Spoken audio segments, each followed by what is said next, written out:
Action. Tunggu sebentar produser. Ada WhatsApp masuk. Katanya ada yang mau ambil tes IELTS buat pekerjaan. Bisa nggak 1 minggu keluar nilainya? Wow, sepenting itukah? Ada yang seperti ini nih, mau daftar jadi flight attendant katanya. Oke. Ya sudah, kita mulai saja. Hai sahabat LBI, bertemu lagi di kamar LBI bersama saya Abe Syahrul, dan kita akan bahas bukan hanya bahasa tapi juga budaya dan juga kesempatan bekerja di luar negeri. Tentunya seperti teman saya yang baru saja tadi kirim WhatsApp, bisa nggak sih sertifikat 1 minggu, perlu nih untuk kerjaan katanya gitu ya.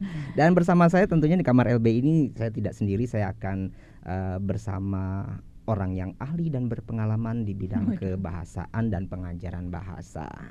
Saya perkenalkan, datang lagi Ibu Irene Miranda, seorang pengajar atau dosen bahasa Perancis di Fakultas Ilmu Pengetahuan Budaya Universitas Indonesia. Hari ini kita akan membahas topik yang penting bagi siapapun yang sedang belajar bahasa asing, yaitu sertifikat bahasa. Seberapa penting sih untuk karir kita gitu ya. Dan untuk menjawab ini Ibu Irene Miranda sudah hadir bersama kita ya, tamu spesial kita ini. Dan akhir-akhir ini kan makin banyak orang belajar bahasa asing ya. Baik yang otodidak, ada juga yang belajar di sebuah lembaga pengajaran bahasa, tapi mereka juga sudah mulai anak-anak sekarang itu udah cascis loh ngomongnya gitu ya. Ada keponakan saya baru umur 5 tahun, bapak ibunya nggak bisa bahasa Inggris, anaknya bahasa Inggrisnya sama seperti yang dia dengar mungkin di YouTube, mungkin dia dengar gitu ya. Nah yang seperti itu, mereka itu sebenarnya perlu nggak sih untuk ambil sertifikat bahasa? Sertifikat bahasa itu gini, kefasihan berbahasa asing itu bisa disertifikasi, bisa tidak. Kalau menurut saya gitu. Jadi fasih itu artinya kita bisa pakai secara praktis gitu ya. Yang dua-duanya sih bernilai, fasih tapi tidak tersertifikasi atau fasih disertifikasi. Kalau fasih tidak tersertifikasi berarti dia praktis, dia bisa pakai gitu ya. Dia bisa pakai dan diakui oleh orang-orang di sekitarnya. Kalau sertifikasi itu ada lembaga yang memberi validasi yang kredibel, yang umumnya menjadi prasyarat atau bahkan nilai lebih bagi seseorang dengan kemampuan berbahasa tertentu. Sebenarnya itu. Jadi dua-duanya bernilai, tapi mau formal atau tidak formal gitu. Kebutuhannya apa? Jadi sertifikasi itu sebetulnya aspek terpentingnya adalah tergantung kebutuhan kita. Tergantung kebutuhan kita. Dan sepertinya banyak perusahaan atau institusi internasional gitu ya yang mensyaratkan sertifikasi bahasa. Contohnya seperti DELF, Prancis ya itu ya. Ya, DEL dan DALF. Untuk bahasa Prancis ada TOEFL juga. Bahasa Inggris. Ada lagi IELTS lagi yang tadi diminta. Ya, bahasa Inggris banyak sekali ya sertifikasinya. Ya, jadi gini sebetulnya nih, pada saat kalau kita ngomong soal perekrutan tenaga kerja misalnya atau institusi pendidikan dan sebagainya, dengan sertifikasi kemampuan kita tuh sudah hadir di depan perekrut bahkan sebelum kita bicara pada mereka. Oh gitu. Iya kan, dengan kita melampirkan sertifikat pada saat kita melamar, mereka udah tahu gitu levelnya udah sekian nih. Misalnya Irene atau Abe gitu, sudah sekian levelnya, dan itu sudah langsung memposisikan kita di antara kandidat lain, di mana posisi kita sudah langsung ketahuan bahkan kita belum bertemu dengan para perekrut lewat sertifikasi bahasa. Nah, untuk keperluan seperti itu tidak mungkin sekadar fasih saja cukup gitu ya.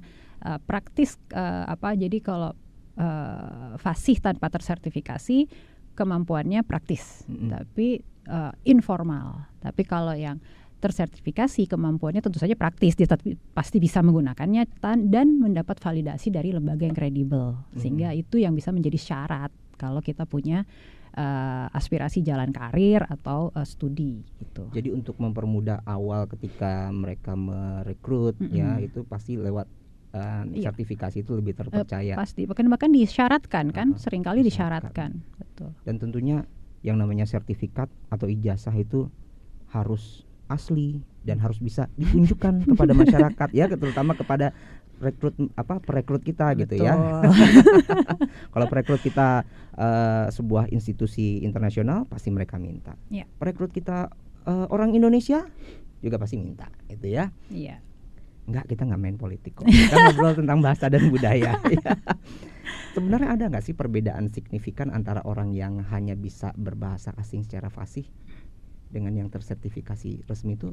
Memang ada perbedaannya. Kalau perbedaan kemampuan, saya rasa itu sangat ini ya harus dilihat masing-masing gitu. Tapi kalau perbedaan dalam hal kesempatan, tentu yang tersertifikasi lebih punya banyak kesempatan. Lebih banyak kesempatan. Itu tadi yang saya bilang bahwa dia langsung punya posisi either superior ya atau inferior dibanding kandidat lain, misalnya kalau dia mencari kerja atau dia meminta beasiswa dan sebagainya. Bahkan misalnya ada juga yang untuk beasiswa misalnya tidak semua negara minta sertifikasi bahasa dari negara tersebut, tapi Jepang misalnya itu menjadi nilai lebih. Misalnya mau minta beasiswa ke Jepang di satu institusi, saya lupa namanya, tidak harus punya sertifikasi bahasa Jepang, tapi kalau ada akan jadi nilai lebih.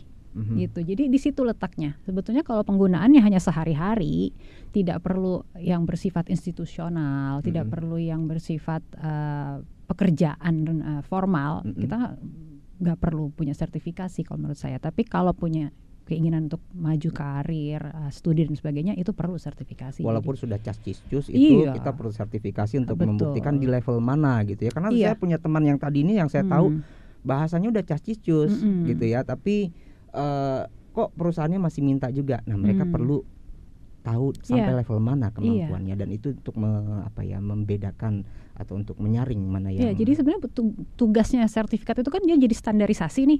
Karena dalam sertifikat itu kan ada penilaian ya yang adil buat semua yang mengikuti ujian tersebut, ada standarisasi dan ada objectivity, ada objektivitas. Karena itu jadi aspek subjektivitas yang ngomong, misalnya Abe bilang teman saya udah jago banget, itu kan kata Abe. Iya. Ya, kan belum tentu dalam pekerjaan, belum tentu itu sesuai dengan kebutuhan perekrut. Oh iya. Nah, gitu. Jadi aspek-aspek yang subjektif hilang dengan adanya sertifikasi yang lewat ujian itu. Begitu. Bisa berbahasa sehari-hari, ngobrol dengan orang seperti kita kalau ngobrol dengan teman itu kan udah lancar. Tapi ketika kita menggunakan bahasa Indonesia sendiri untuk keperluan akademik, untuk keperluan kita misalnya tampil presentasi di sebuah seminar, itu kan beda lain lagi, hal lagi bahasanya kan gitu. Dan itu mungkin yang dinilai atau yang diukur di dalam sertifikasi. Betul.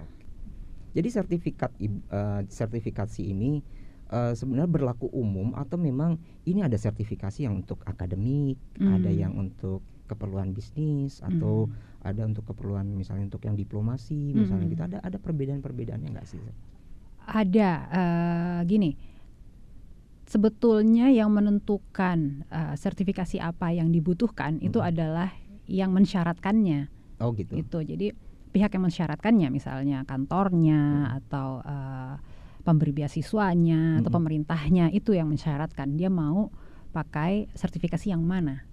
Karena setiap sertifikasi punya kelebihan dan kekurangannya masing-masing. Gitu. Terus kalau tadi misalnya kalau untuk edukasi, ya itu saya bilang itu lebih membuka banyak pintu buat para mahasiswa atau calon mahasiswa yang punya sertifikasi bahasa tertentu.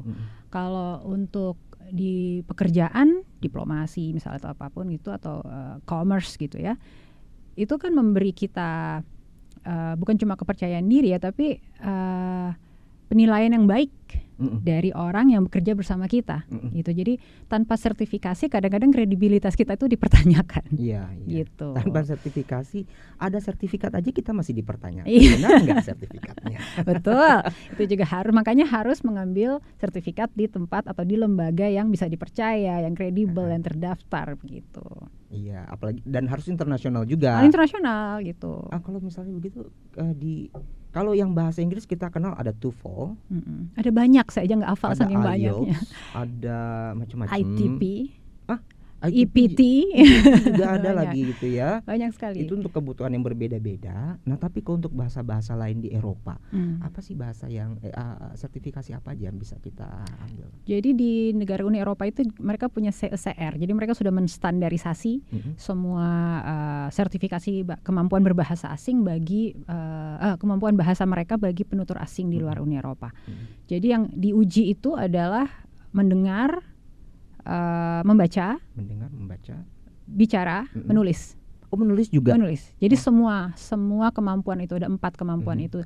Setahu saya tidak semua sertifikasi berbahasa Inggris mensyaratkan keempatnya. Ada yang cuma ini, ada yang hanya ini gitu ya. Ada yang penuh juga ada gitu. Nah, kalau di Eropa tuh semuanya. Dan itu masing-masing nilainya 25 sehingga nanti totalnya menjadi 100 gitu. Nah, itu contoh misalnya untuk jalan-jalan misalnya ya. Jadi itu sertifikasi itu adalah awalnya kita butuhnya buat apa? Itu dulu yang kita harus tahu. Motivasinya buat apa nih? Mau buat jalan-jalan mah nggak usah pakai sertifikasi, ngapain? Ya kan belajar aja lihat YouTube banyak banget. Terus kalau mau jalan-jalan nggak perlu. Tapi kalau misalnya nih mau pergi ke negara di Eropa untuk dapat visa pelajar, itu aja sudah harus mencapai level tertentu. Oh, untuk visa pelajar itu harus punya kemampuan bahasa itu ya? Iya, visa pelajar karena nanti supaya dia bisa minta izin tinggal yang lebih panjang kan sebagai pelajar. Karena kalau traveling itu cuma 3 bulan, Pak, karena cuma 1 bulan dikasihnya. Jadi untuk mendapat visa pelajar ada level tertentu yang harus dicapai. Itu udah sertifikasi. Nanti misalnya mau ngambil S1, S2 bisa diminta lagi level lebih tinggi lagi, harus sertifikasi. Gitu. Jadi sebelum sertifikasi apa yang harus dilakukan? Sebelum sertifikasi, pertama lagi-lagi tujuannya nih apa? Ya. Kita mau ngambil terutama bahasa Inggris ya yang banyak banget itu, ya tidak semua disyaratkan, tidak semua. Jadi masing-masing institusi punya persyaratannya masing-masing. Maunya yang ini, maunya yang ini, maunya yang ini. Kenali dulu format dari ujian itu kayak apa? Apakah Mengenali dia ngomong? Formatnya, apakah dia hanya bicara? Apakah dia hanya mendengar? Apakah dia hanya membaca gitu? Kenali dulu. Kemudian ini latihan soal. Latihan soal. Terus dengan latihan soal sesuai dengan format ujian yang mau kita ambil, kita jadi terbiasa, gitu ya. Terus identifikasi kita kurangnya di mana nih dari aspek-aspek ujian yang akan kita hadapi gitu. Misalnya saya kurangnya di mendengar, misalnya saya kurangnya di menulis gitu. Jadi kalau sudah tahu mengidentifikasi apa yang kita kurang, kita bisa fokus untuk memperbaiki. Nah, dalam hal ini memperbaiki kita harus cari sumber yang bisa dipercaya ya, atau cari kursus persiapan misalnya. Kelas persiapan dan sebagainya. Lalu nah ini yang satu ya, pada saat ujian itu menurut saya nggak perlu deg-degan sih. Itu kadang-kadang bikin hilang gitu konsentrasi. Terutama saya merefer ke ujian bahasa Prancis ya, karena sudah pasti ada ujian oralnya. Itu udah semua bagus nulis, pas oral nggak bisa bicara gitu. Nah, itu. Karena itu kurang latihan. Karena belum pernah coba bagaimana tes itu. Oleh karena itu kita perlu latihan dulu sebelum ambil sertifikasi. Perlu persiapan sih kalau menurut saya. Perlu persiapan. Walaupun sudah fasih, coba dulu latihan lah ya. Kira-kira berapa sih? 3 bulan kali ya? Bisa, atau tergantung kebutuhan kan, tergantung ini juga intensif atau tidak intensif, ya kan. Kalau padat gitu, setiap hari ada berapa jam mungkin cukup. Tapi kalau saya sebetulnya menyarankan jangan yang terlalu pendek waktunya ya, kayak agak dijejelin gitu kayak. Gitu. Itu perlu kerjasama antara pengajarnya, modulnya, juga pembelajarnya gitu supaya mencapai sertifikasi yang sukses. Iya, pelari aja. Walaupun dia udah pace-nya udah bagus pace-nya, ketika mau lari besoknya itu mereka punya persiapan lagi. Pengalaman pribadi mungkin. Enggak, teman-teman sih. Ya kan, pasti mereka juga perlu latihan juga gitu, dan ini kita perlu datang ke lembaga-lembaga pengajaran seperti itu ya. Lembaga bahasa. Fasih aja nggak cukup, sertifikasi penting. Terutama untuk dunia kerja, untuk dunia pendidikan. Dan untuk membuka kesempatan yang lebih besar lagi. Tapi mahasiswa yang punya sertifikasi itu memang pengalaman Ibu sudah lebih. Jadi di yang pengalaman saya ya, jadi anak-anak sastra Prancis yang punya sertifikasi, mereka lebih mudah mendapatkan beasiswa dari yang beasiswa sesederhana short course di Prancis atau summer course di Prancis, ataupun yaitu beasiswa untuk melanjutkan studi gitu. Lebih terbuka dan lebih percaya diri ya. Dengan sertifikasi itu sebenarnya lebih percaya diri loh. Dan itu membantu sekali dalam komunikasi kalau kita percaya diri. Dan seringkali kita mendapatkan kesempatan untuk mengembangkan karir, mengembangkan masa depan itu tidak terduga, tiba-tiba tiba-tiba dimintain sertifikat gitu. Jadi harus siap-siap dulu sebelumnya ya. Iya. Saya rasa satu minggu nggak mungkin dong. Nggak mungkin dong ya. Karena kan yang mengeluarkan kayak misalnya Prancis itu yang mengeluarkan langsung dari Kementerian Pendidikan di Prancis. Walaupun kita ujiannya di sini, nanti dari sana diplomanya. Sehingga itu butuh waktu lama. Berapa lama kira-kira untuk yang bahasa Prancis? Kalau sampai diplomanya bisa bulanan. Tapi kalau hanya misalnya tanda lulus gitu ya, itu bisa sekitar mungkin seminggu, 2 minggu lebih lah. Jadi butuh waktu memang. Jadi memang butuh persiapan. Jadi menurut saya mungkin kalau memang berniat sudah punya aspirasi karir atau aspirasi studi ke luar negeri, siapkan aja gitu. Iya, siapkan aja siapkan dulu. Aja. Iya, karena kita nggak tahu kesempatan tuh kapan datangnya. Tiba-tiba kita keluar dari kamar ini ada WhatsApp lagi gitu ya. Kita coba kesempatan di luar sana gitu kan. Jadi jangan minta 1 minggu bisa nggak, jangan. Kita harus ini dulu ya, persiapkan dulu. Siapa tahu penting gitu kan. Siapa tahu bisa digunakan. Kalaupun nggak digunakan, kita bisa nunjukin ke orang, atau kita bisa tahu kemampuan kita tuh sebenarnya kemampuan ada di bukan bahasa Inggris aja, kita punya kemampuan lain. Yang tadi saya sebut sertifikat bahasa di Eropa itu berlaku seumur hidup, jadi tidak perlu menunda untuk memiliki sertifikasi. Oh gitu. Betul. Dan dia berlevel A1, A2, B1, B2. Tidak harus diambil semua secara urut. Kalau merasa sudah bisa langsung B1 bisa. Bisa langsung C1 langsung bisa. Gitu. Jadi lebih jadi yang penting adalah persiapannya sih. Dan tujuannya mau dipakai buat apa gitu. Tujuannya dipakai untuk mencari kesempatan yang nggak tahu tiba-tiba datang. Ya mungkin Anda sedang putus asa saat ini. Nggak mungkin ada kesempatan, mana tahu ya kan.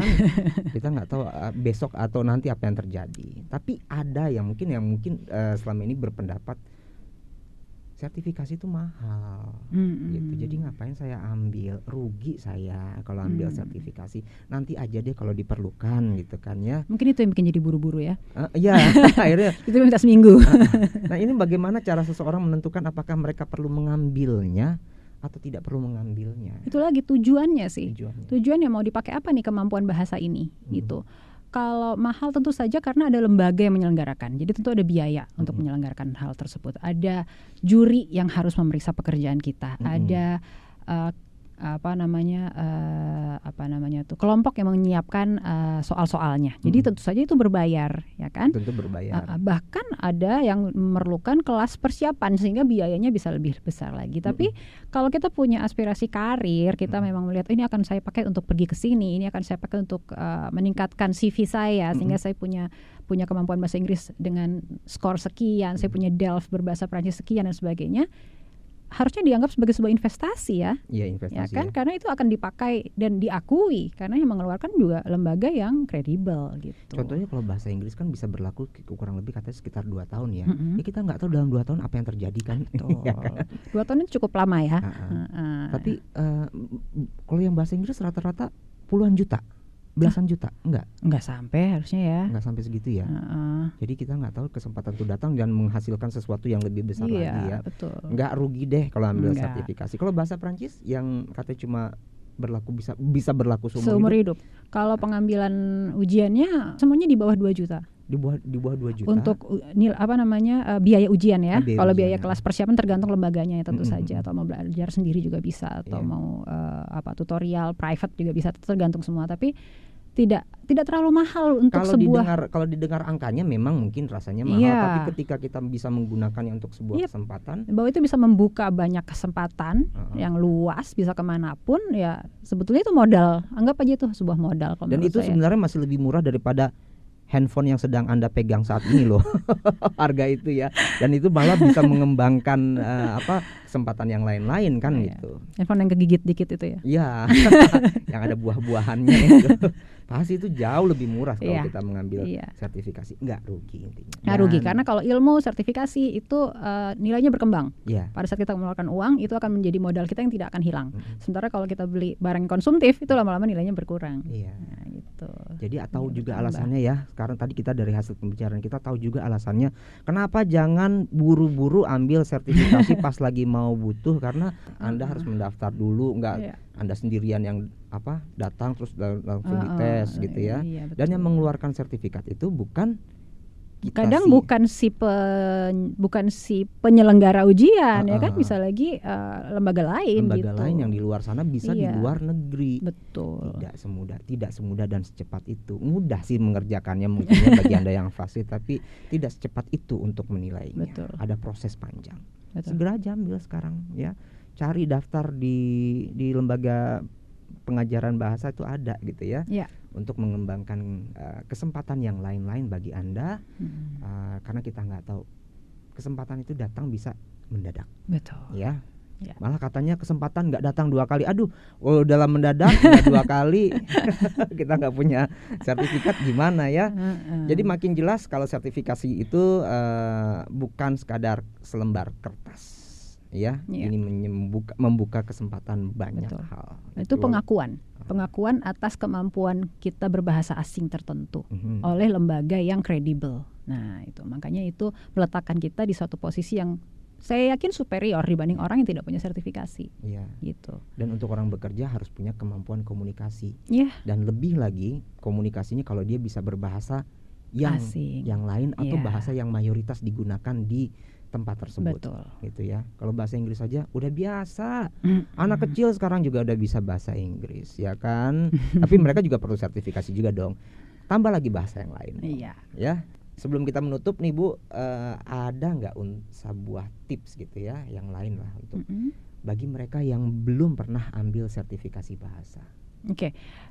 Tadi dari yang sudah kita bicarakan, kita harus siapkan waktu.